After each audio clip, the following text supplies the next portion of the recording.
Hello and welcome back to my channel. Someday this will be funny.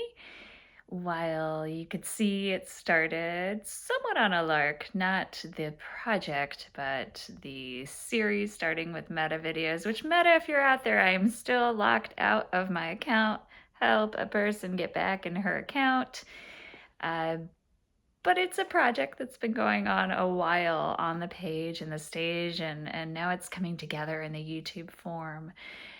And in a few weeks, it may even include some more professional videos because I had the good fortune of being able to perform at the Moth Story Slam a few weeks ago in Portland, which had been a dream of mine for something like maybe 7 years. But that's not what I'm here to talk about today. I thought I would do a more raw story because I'm not necessarily into the wrapping stories up in bows. And when you see the more professional parts of me on stage, that's one piece, but there's the other piece. It's the writer and the storyteller behind the scenes, and I want you to get a glimpse of that too.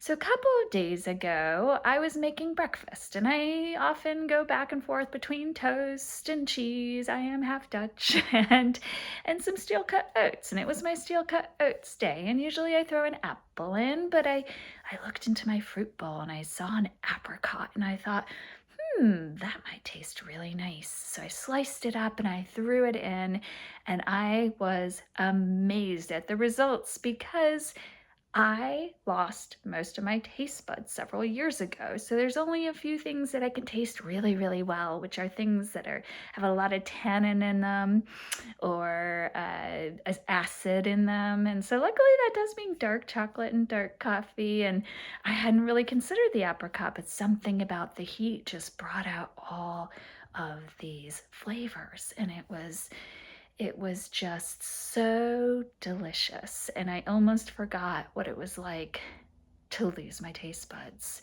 So I was having a good morning. Midday comes, I go on my normal stroll, and as I'm winding my way by this church, I'm blocked. The sidewalk is blocked. And it didn't quite compute because when you do something over and over again, you're just like, you forget and you just keep going. And so I walked to the end where it was blocked, and there was just this look like does not compute. And there was this beautiful woman standing up by the church, and she looked down at me, and she had this newborn or young one in her arms, and she called down and said, "Would you like to come up and see the goats?"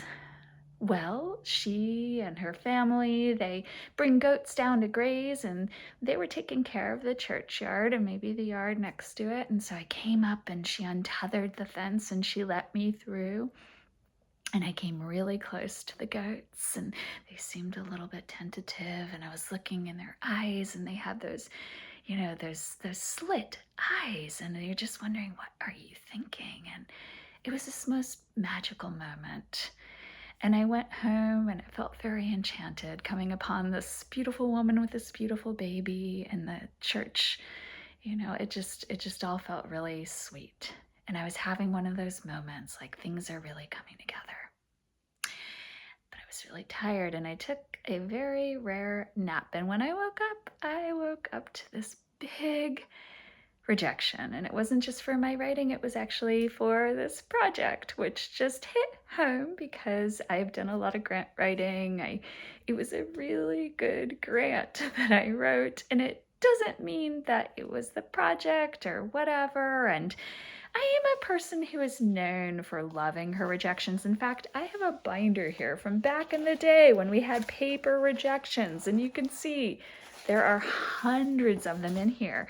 Oh, here's a particularly beautiful one. Look, it's an entirely handwritten note that was by, I think, Ugly Duckling Press. Look how beautiful they used to be.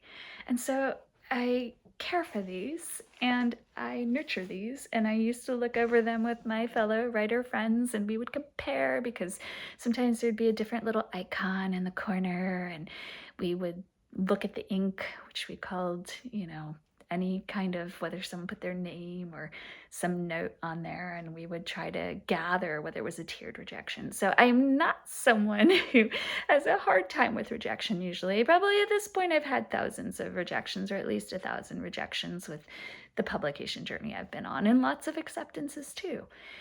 This one hit home, and I'd been doing a lot of visualization and meditation, and this isn't to say that if you do those things that you get everything you want, but I had this moment where I'd been feeling so good for a while now, and then all of this anger just came up out of nowhere, and I was making what I call dinner because I hadn't eaten lunch or dinner, and I was slicing this onion in the kitchen, and the onion started going flying because I was not being very attentive, and there were some tears coming, and it wasn't the onion. It just really hit me. It was a very raw moment, and then I felt almost like, oh, where am I on my journey that I'm taking this in so strongly? And I was almost more upset about that. And then I'm remembering this metaphor because I am a naturopathic doctor about the healing cycles and the layers of the onion and how we are peeling back the layers of the onion, and also that we don't always have to have the ending, that maybe not everything ends. Maybe not everything is a joke. Maybe not everything is fun or funny. Maybe it will be funny someday. Maybe it won't. I don't even know what's around the corner, but what I know is that my day started with this most beautiful apricot. And in the middle, I was detoured. And I didn't like that detour very much, but then it led me to this lovely woman and her child at the church with the goats. And then it led to this rejection, which stung just like the onion that was flying. And whatever metaphors, whatever we weave here, is probably up to us. And the story, it keeps on continuing.